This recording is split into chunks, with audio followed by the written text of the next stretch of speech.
The NBA on Prime is back tonight with another great Emirates NBA Cup doubleheader. It's the Heat and Knicks, followed by the Warriors and Spurs. Not a Prime member? Sign up for a 30-day free trial. Coverage starts tonight at 6:30 p.m. Eastern, only on Prime. Restrictions apply.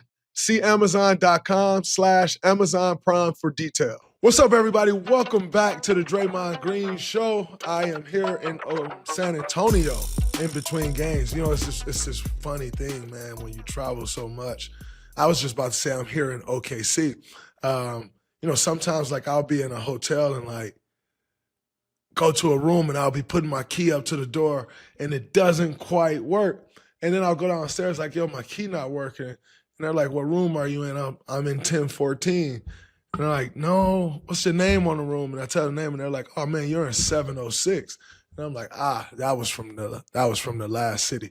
But anyway, that is why my setting is different again. For those that say, man, why is his setting always changing? That is why. But on today's show, we will get into a few things. The dubs, obviously. We got to talk dubs and, you know, everything that's been going on the last couple of days. We will go around the association. Steph Curry, you know, and no more Under Armour. Nico being fired after, you know, I thought that was kind of the wrong move before it was happening, but you can kind of see it about to happen. You could hear the chatter. You could see the different things that's going on after 14 years in this league. You kind of see the writing on the wall. And so we'll get into some of those things. Joker, 55-point night. Steph Curry, 46-point night. The Clippers struggles, talk other teams. But anyway, and a special one, we will talk Uncle Oak, Charles Oakley's statement that I guess was made in the last couple of days. I don't know in an interview, but we will talk about that. But let's get into it. Since last couple of days, ups and downs, things said in the media. A lot of attention on our team right now, as it has been for the past 11 years. But what changed between Tuesday and Wednesday? And the reality is, I think a few things changed.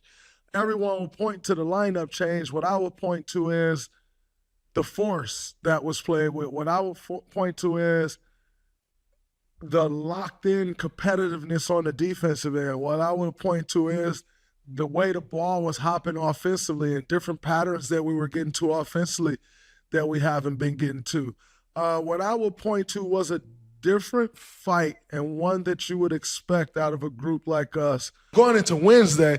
And more importantly, just how we responded and how you should respond with your back against the wall. Quite frankly, I knew we would respond with our back against the walls. We have always responded with when our backs are against the wall. You don't become champions if you don't respond when your back is against the wall. And so there was no doubt in my mind that we would respond, and obviously that was just one game. That's not like everything, you know, but you got to get it back on the right track. And I think last night's win was a step in that direction. Obviously, there was a lineup change. JK and BP came off the bench, and Will Richard and Moses Moody started. And in large part, you know, that was due to Steve just saying he wanted more spacing. He wanted more movement on the offensive end around Jimmy and Steph. And so how do we go about doing that? And that was kind of what that was about. And, you know, I think, you know, test one, it was pretty good, you know, and, you know, there's a lot that go into that. Obviously, I think JK has been playing really well, you know, and so to go out of the starting lineup, it kind of sucks, but I think also people makes starting and coming off the bench sometimes more than what it really is. When you look at JK, if you're going to play similar minutes and you're going to have an increased role in the offense, then you have to kind of decide like, oh man, what puts me in the better position to succeed? And I know everybody, because, you know, everyone loves a good drama. Everybody's saying, oh man, he's being the scapegoat and this, that, and other. There's no scapegoat. We're 13 games in. Ironically, all the people that like start running around saying scapegoat are people that never won. And so you think like there's a scapegoat needed, but like in game 12, when you know what it takes to win a championship, there's no scapegoat in game 12. Also, when you're not front runners and you're champions, there's no scapegoat anyway. Decisions are just kind of made and you move on and you make the best decision that you think is going to put you in position to win. And so I found it very funny, hearing a lot of people that never won and some losers say like, oh man, he's being scapegoated. Like, only bad teams and losers panic in game 12 of an 82-game season with 70 games left. Now, is there going to be a sense of urgency, or are you going to address some things when you're 6-6? Of course, because 6-6 is a good enough sample size to where we need to do something different, or in turn you'll be 12-12. So you need to figure something out that you're doing in order to improve, to change the outcome of what's been happening. And so I thought that was very interesting to hear people yelling the word scapegoat. Like, there's no need for a scapegoat. Like, Steve Kerr is who Steve Kerr is.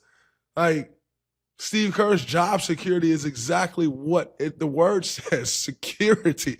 It's secure. So, like, you don't have to, like, scapegoat people when you're in the position that we're in. Like, that's not how this thing goes, which is why I found it very interesting. People saying, oh, man, Draymond is blaming the young guys. When in my statement that I made where they said I was blaming the young guys, I said, we need to do this. And so to say that I was blaming the young guys is essentially just what you all would be doing. Because Draymond is actually someone who doesn't go on the media and blame anyone. I actually go and blame myself. If you watch my press conference in Denver the couple nights before, I said, I am failing this defense. The defense is struggling, so I have failed us. That's what I said. So to think I'm as wishy-washy as y'all and then an interview later would be like, it's them. I don't move like that. I point the finger this way, always. You go watch any of my interviews over time, I say, man, I did this wrong. I did that wrong. I fucked up here. I fucked up there. I don't say it was that guy's fault. It was his fault. I say me. You know why? Because I know how to lead and I know how to win. So I point it back this way. So for all of you guys who's like creating stories because you need something to talk about to stay relevant, that's what the Draymond Green Show is for. You don't have to ever try to interpret what you think Draymond is saying. Draymond say what the fuck he wants to say, when he wants to say it. That has not changed. That's why y'all hate me. That's why you can't wrap your mind around how I became who I became, which we'll also talk a little more about later. But yeah, so I find that very interesting. I found that the great coach Steve Kerr challenged Brandon Podziemski and he came out and played his best game of the year last night. That's what I saw. I saw that Kuminga was already struggling with knee tendonitis before the game, and Rick Celebrini was watching him warm up to see if he was going to play last night, and he ended up not playing because he wasn't really feeling it. But of course, people are going to create drama and say, Kuminga didn't come out after halftime because he was mad he didn't play. But unfortunately, guys, I lived this thing. So I know a few more things that y'all don't know. And I know JK was questionable because his knees were sore before OKC. Voila. Oh my God. It's not what y'all thought it was. Unbelievable. Look at that. How about this? JK's been one of the most bought-in guys on the team all year. How about that? Oh my God. He's not the fucking asshole and baby that y'all try to make him out to be and think he's always complaining. How about that? You speak on accepting a role. JK has made it very clear he wants to be an all-star. He thinks he has all-star potential, and he wants to fulfill that. He's made that very clear, 1,000%. We all know that. So when you feel like things aren't quite going your way to align with that, you're going to be upset as a competitor, of course. Kid works his ass off. Of course you're going to feel some type of way. Who would want someone that doesn't feel any type of way? Great, I'll show you a loser right to your face. So I found that very interesting. You all just kind of try to take whatever you want and spin it. And I'm here to tell you that you never have to do that with my words. You never will be able to do that with my words. They will always come very clear from me. So there you have that. And moving on, Steph Curry, 46 points. He kept saying Tuesday, and this is no excuse. He kept saying Tuesday, man, my lungs is burning. I can't feel my lungs. And so I think that first game back, like he was just kind of in a daze and just trying to figure it out, trying to get back in the flow, get back in the rhythm. But first half of last night, trying to get back in the flow, trying to find the rhythm, and then boom, the third quarter came. And he found that rhythm. And he did what Steph Curry does. He was absolutely incredible. He's shooting multiple bank shots, crazy threes, getting to the hole, fouled, the whole thing. Fouled on threes, fouled at the rim. He did the whole thing. He was absolutely amazing, and it was beautiful to see. But that's what champions do when their backs are against the wall. Jimmy Butler showed up in a major way. Gary Payton was huge off the bench. Brandon Podziemski was huge off the bench. Al Horford, big threes. Moses Moody, big shots in the first half. Like really big shots. Garden. Everybody who came in played a role, an important role, and it was a complete team effort. Now you have to go build on that. Now you have to go build. I saw Steph Curry's one game behind Michael Jordan for the most 40-point games after turning 30. Jordan's at 44. He's at 43. I expect that to be broken by the end of the month. How about that one? Let's break that by the end of the month. 3-0, there you go. No, but I mean, to see those lists, man, you're talking Mike, you're talking Kobe, you're talking, obviously, Steph. James Harden's on that list. There's some more guys I'm missing, but what an incredible list. And Steph just continues to show. I told him last night when he walked off the court, I said, man, vintage Steph, or the same, whatever the hell you want to say.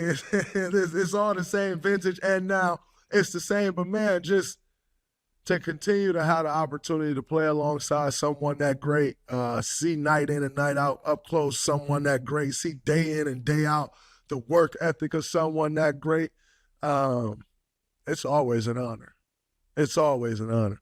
And also, just getting into Tuesday, OKC, what impressed me most about OKC is, and why I was speaking about guys knowing their roles, because I was actually paying homage to champions, which is why the question was then asked to me about our roles.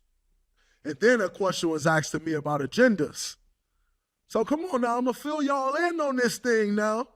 So I was paying homage to the champs and how everybody played a role and how that reminded me of what we were when we were champions. What we were when we were the champs at that time. We're still champions. But We were the defending champs. I was pointing to that. And I was pointing to that because I was pointing to those champions over there. So, make no mistake about it, since my words were taken and tried to be twisted, what I was doing was just paying homage to some champs, because champs always have my respect. And so in playing against OKC, what I found was very interesting was, I said, man, these dudes are a well-oiled machine. Like, you just watch them. They are a well-oiled machine. And now they got the confidence of, like, we champs. We know what it is. And I'm telling you, that is one of the most dangerous things. When you become a champion and you get that confidence of, oh, we've been through it. We know what the end of the road looks like. And we know what the road traveled looks like. So let's travel it again. That's the most dangerous thing when you become a champion. And you got the team to uphold that. And they got the team to uphold it. So I was telling AV, I said, AV, walk to the back with me. It's in the third quarter. End of the third, I said, man, AV, it's interesting. He's like, what? I said, it's interesting to see, to once be that team that just fucking whooped everybody. It's interesting to watch it happening. It's like, that's interesting. And what I was getting at is, no, not that I don't think we can't become the team this year to compete with them. I do think so. I don't think we can compete with them right now today. As a show, until we show that, you can't, right? So there's that. However, I also know that winning a championship is a month by month by month by month by month by month. In total, about an 8 to 9 month long process. And we will go through that process. And we've been through that process before, where within the process, it didn't quite look like we were going to win it. The 2022, we won a championship. We lost 7 straight games that year. 7 in a row. That year. So when people say scapegoat, pointing fingers, I've been through too much to do that. I don't have to do that. I've been through way too much. And if I point the finger at me and say, man, I sucked, guess what? It's going to happen after I say that. I'm going to still be me. So that team, man, Shea is incredible. Chet's incredible. AJ Mitchell has grown so much. Caruso plays his role to the T. Isaiah Joe shoots that thing. Cason Wallace don't even care about the offensive end. He is just hawking your best player. And then he'll get his offense where he can when it happens, spot 3. Hawking your best player. And I mean hawking. Them hardest thing. Rebound, set screens, flow game, dirty work, trap ball screens, get back. No J-Dub. Jalen Williams off the bench. Knocking the 3 down, hard playing, positional defense. A well-oiled machine. That was with no Lou Dort. That was with no Aaron Wiggins. That was with no J-Dub. That was with no Kenrich Williams. That team is a well-oiled machine. And lastly, before we move around the association, I think for me, playing against Wemby this year is completely different than it was a year ago. He is special. His handle has gotten better. His shot has gotten better. His feel and passing the ball has gotten better. He understands it all better. He's gotten better defensively, which was already really good defensively. The whole 9 yards. Like I said earlier in the season, he don't look like he wanted later. He looked like he wanted now. I know people say, man, he's 7'5". His dribble, how you can take it. Let me tell you something. You ain't taking that dribble. You gonna reach and think you're taking that dribble if you want to. Nah, it ain't that easy. He got that thing on the straight. So his improvement has been incredible, but make no mistake about it, Stephon Castle is also special. And I said this before, I'm a big fan of his. Lot of game. And he ain't even figured it out yet. But he's a winner. He plays winning basketball. He plays both ends of the floor. He knows how to use his size. That kid is going to be special. So this Spurs team, Harrison Barnes shooting the lights out of it, shooting over 50% from three. They got a team and a young team, but everybody played their roles as well. So I think that team is going to be good. They'll continue to get better and better. They're figuring more and more things out. But man, couple special young guys they got, and they will be able to grow with those guys for the next 15 years. And it's going to be special to watch. And I won't be here for all of them. So to you guys that will, good luck. After the break, I have a little more to say on the Nico fire, and I'll get into the struggling Clippers, and I need to respond to what my Uncle Oak, Charles Oakley, had to say about me right back after this. As promised, we are going to take it around the association. First stop is Steph Curry is no longer with Under Armour. Steph is moving on. That could be to another shoe brand. That could be to him independently building the Curry brand, however he so chooses to, with whatever partners he may so choose. I think to be in the position he's in right now, like this may be the biggest opportunity of his life. Like we all know how great Steph Curry is. We all know the love that Steph Curry has. And the Curry brand already has a presence. So where he takes the Curry brand next, it's not like they're starting from ground zero. Steph Curry is Steph Curry. And so I think that's interesting. I think that's exciting. When you look at the Under Armour deal, I think it's been great for him over the last 13 years. I think he has had some challenges over the years, be that the company isn't a well-oiled machine like Nike or even Adidas for that matter. I think he's had his challenges over the years, but he, being who he is and loyal as he is and dedicated to the things that he's dedicated to, stuck through and worked through them, even at times when I think he could have decided to do that way much earlier, but he made a commitment some 13 years ago and he saw it through. And so I commend him on that. Job well done. Built an incredible brand, an incredible line, had people wearing Under Armours like they were cool. No one was wearing Under Armour basketball. You only saw Under Armour on the football field. And then Steph Curry went to Under Armour, and all of a sudden, Under Armour basketball shoes became cool because they had the Steph Curry logo on them. So I will be very interested to see what happens next. I think it only, for me at least, someone who kind of understands a little bit of the shoe business, it makes you take a step back and wonder, what would his business be today had he gone to Nike or stayed with Nike, right? Like if Steph Curry stayed with Nike and became the Steph Curry that he was going to become regardless of what shoe brand he was in, and he was building the Curry brand under Nike, a la Jordan, a la LeBron James, a la Kevin Durant, guys who've built brands with Nike. What if Steph was building that brand at Nike? You can only wonder how huge that would have been. I mean, I'll go out on a limb and say, if he was building at Nike, it may be as big as Jordan brand,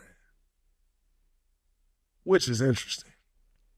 I mean, that's saying a lot. No disrespect to MJ the GOAT. MJ, when it comes to the shoe business, has done it better than anyone ever have, and probably better than anyone ever will. I really wonder if Steph was still with Nike, would it have become that? Because he became that. And Nike know what to do with that. It's not like they need to rewrite the wheel or Under Armour was trying to rewrite the wheel. They were trying to create this thing that they had never created before. Nike's actually created that before. And so it's almost like plug and play, and then Steph's smart as hell, right? Like he got his own ideas and he adds his own twist and all these other things. But man, if he was still with Nike, what would that have been? Think about that. And moving on, Nico Harrison, fired by the Dallas Mavericks.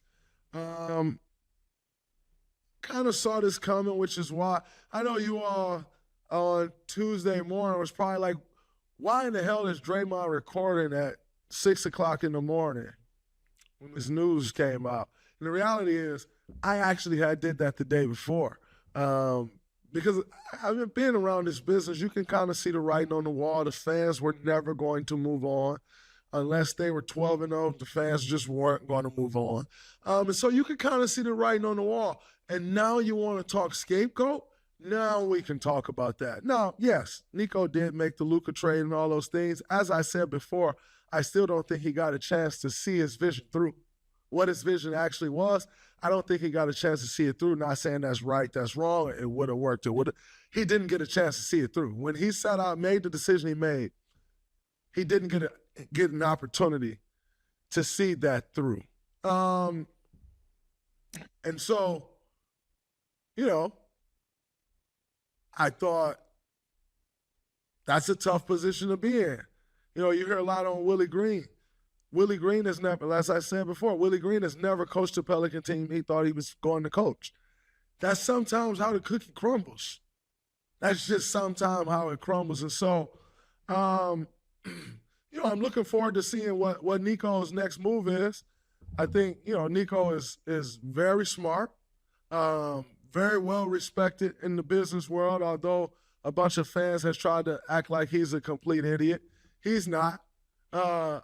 A large part of Nike basketball over the last 20 to 25 years, Nico has been behind a lot of things when it comes to Nike basketball, and most importantly, Nico's daughter, Nia Harrison, just committed to USC for track. So congratulations, black man, on being an incredible father, on raising an incredible young girl that goes to USC, the school, the track and field that Allison Felix built.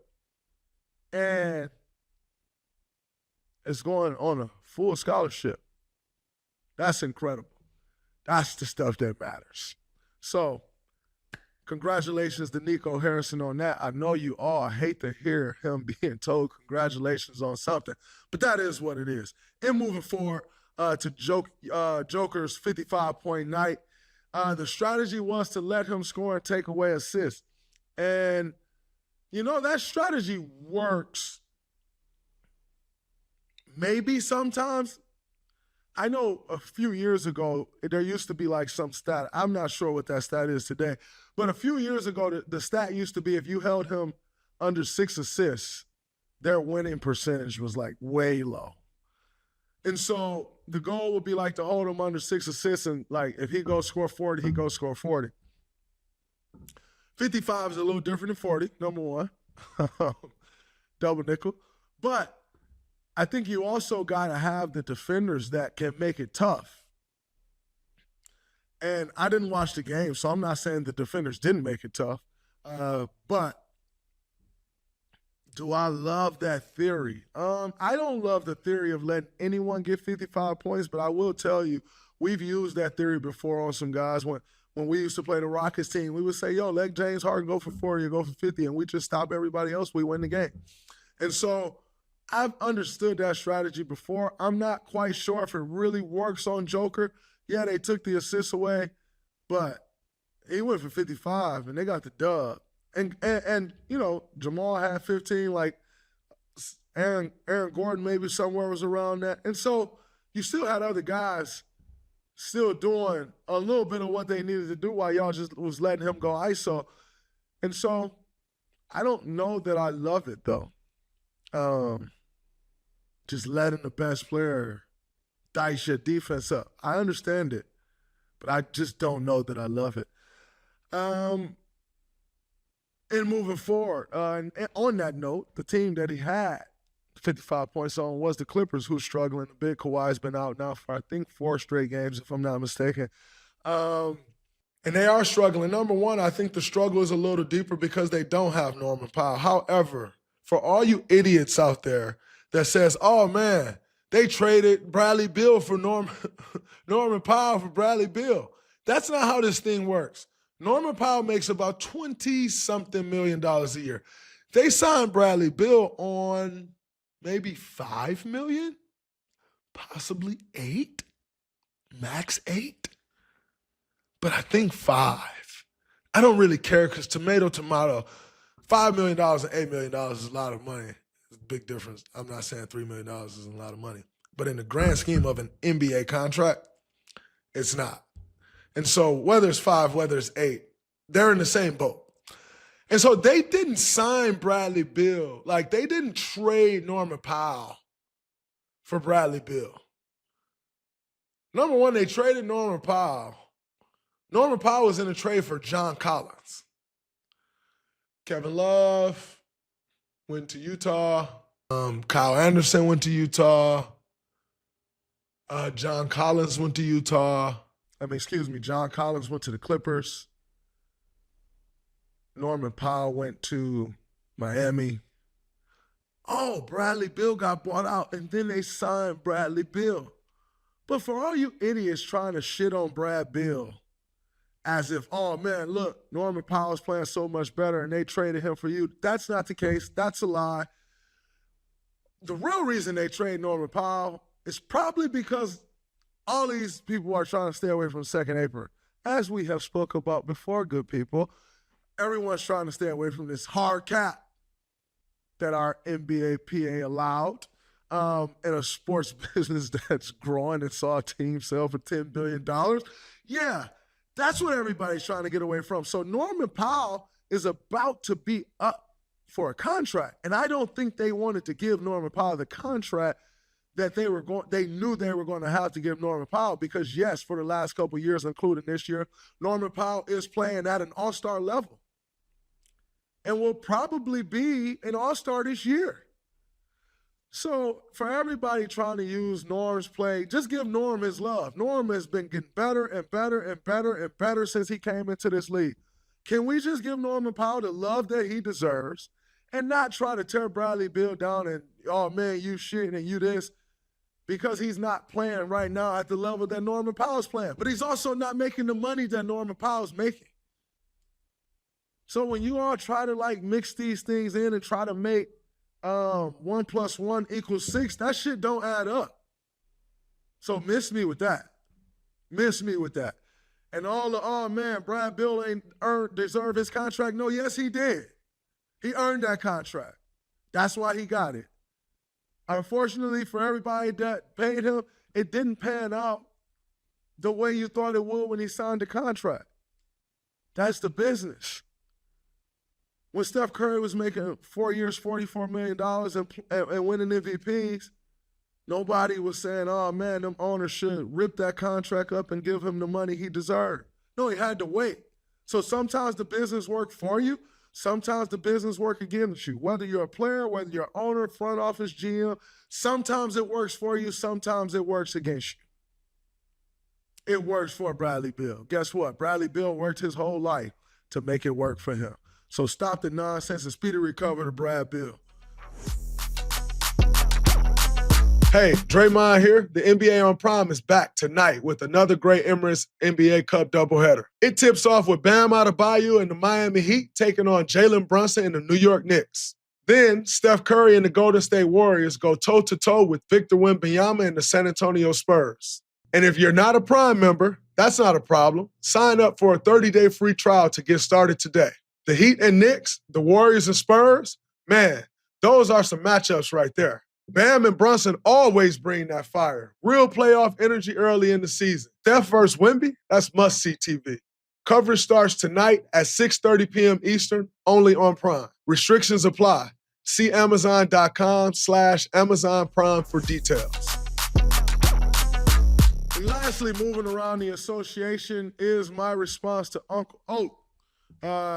Uncle Oak is my guy, so there will be no slander here. I got the utmost respect. Uncle Oak did it to the highest level at what he was in this league, and I respect that. And so what I'll say is this. I respect everything Uncle Oak said, and his opinion is his opinion. I disagree with some of it, as in like, oh man, Draymond's style wouldn't have fit in the NBA in the 90s.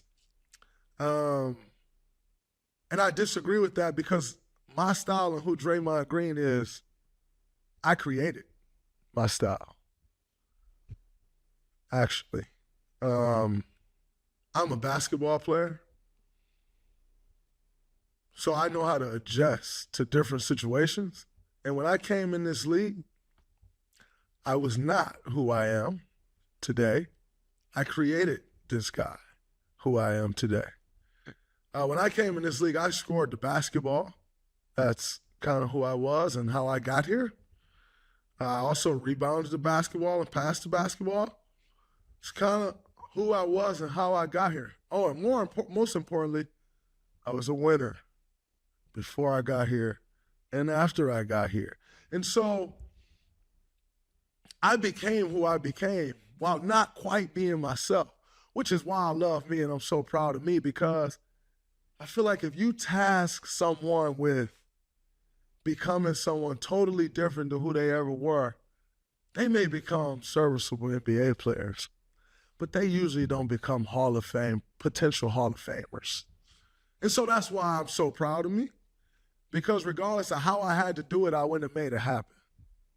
But by no means, don't make the mistake. I was never this player. I just happened to make this player great. So, I disagree with not being able to play in the 90s. The skill level wasn't as high as it is today. They did not run up and down the court like we do today. The game was way slower.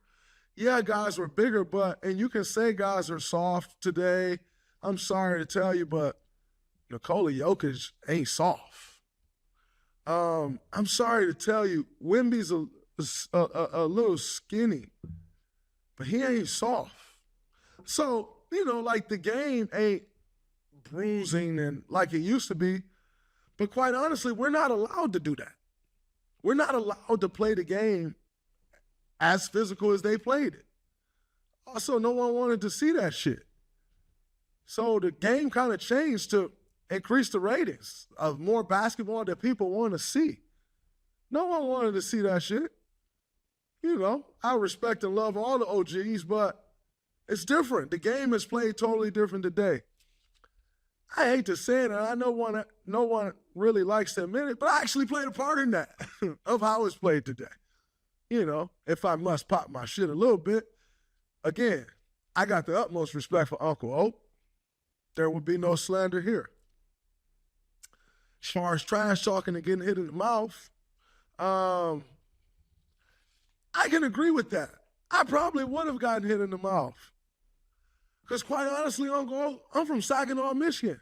I've been hit in my mouth before, in the nose and everything. I used to fight Jamil Jackson all the time.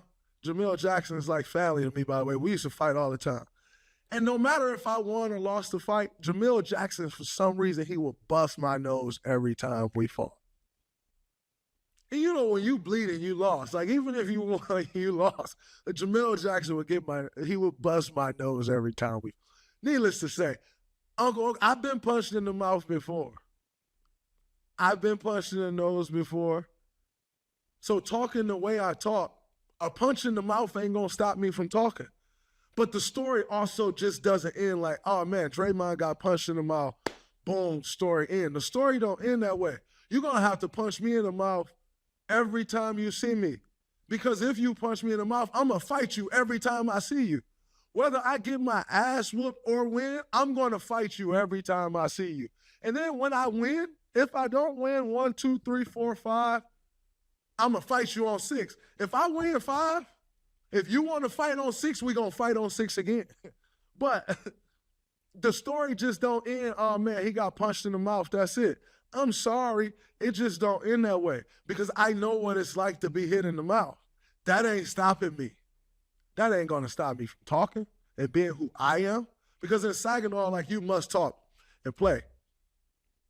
So, getting hit in the mouth isn't like something that I'm afraid of. But just know that's not how the story ends. So when you say, oh, he couldn't play in the 90s, or he couldn't do that, he would have got hit in the mouth. Yeah, maybe. Not doubting that. I'm not going to sit here and say, yeah, he wouldn't hit me in the mouth. I probably would have got hit in the mouth. But the story just don't end there. So all love to Uncle Oak. That's my guy. Uncle Oak, I still need some food. For y'all that don't know, Uncle Oak is a world-renowned chef. I need some food, Uncle Oak, but the love don't change. I respect his feelings. And when you've done it at the highest level, you can speak on it at the highest level. So I respect that to the utmost. On this episode, we have another segment of Golden Days. For those of you who don't know, you can write in your favorite Warriors moment to Draymond Green at Odyssey.com, and they may be featured on the show. Today, we got one from Gabe K. One of my favorite moments is the last regular season game at Oracle when y'all came out in the throwback We Believe jerseys. Such an awesome moment, and would like to hear your thoughts on it. Them jerseys were fire. The last game at Oracle, man, that was bittersweet. I still got pictures of me, my daughter, my wife, like on the baseline. But, you know, moving to San Francisco, obviously everybody excited, new arena, all those things. But, man, it was leaving Oakland. I love Oakland. You know, wearing those We Believe jerseys, they was fire. And, you know, that was at that, you know, before us, like the We Believe team was kind of one of the biggest moments of current Warriors history. And so to put those jerseys on, you know, to pay homage to Jay Rich, you know, BD, Matt Barnes, Stack Jack, it was love. You know, it was love because we're not some guys that sit around and be like, oh, man, but they ain't, so we ain't showing them no. We show that love. And they asked us before, like, what do y'all think about wearing the We Believe jerseys? Yeah, we love that. That's fire. Steph also actually played in those jerseys as well. But, yeah, so that was a fire moment, man. But also, like I said, bittersweet because just, you know, spending my first 7 years of my career in Oakland was special. Oakland would always have a special moment in my, a special place in my heart. Oracle was loud. Roracle was loud as hell. Still remember teams calling Lee saying, man, they're amplifying noise in there. Nah, these fans just loud, brother. That's just what it is. So appreciate all the good times at Oracle, and closing it out like that was amazing. Gabe also said, I'm a Michigan native, Spartan fan, and a big fan of you and the show. Appreciate all you're doing and excited to watch the run towards championship number 5 this year. I appreciate that. As a fellow Michigan native myself, is all love, Gabe. As a Spartan dog, a Spartan fan, an alum, I appreciate you. Go green. And also, how much bullshit is it that we got to vacate 14 wins, but Michigan can cheat and steal signs, and they don't even, like, they don't give up the national championship or nothing? Like, where do these decisions come from? Unbelievable.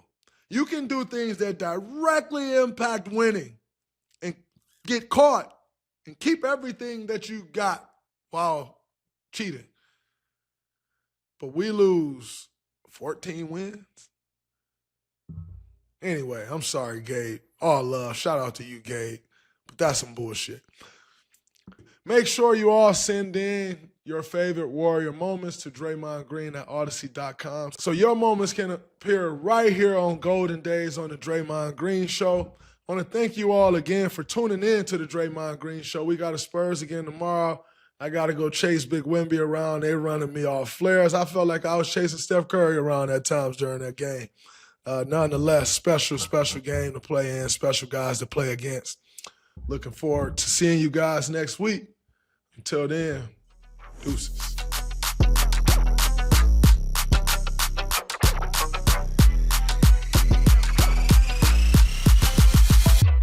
Our executive producers are Leah Reese-Dennis, Danny Freisinger, and Greg Holtzman.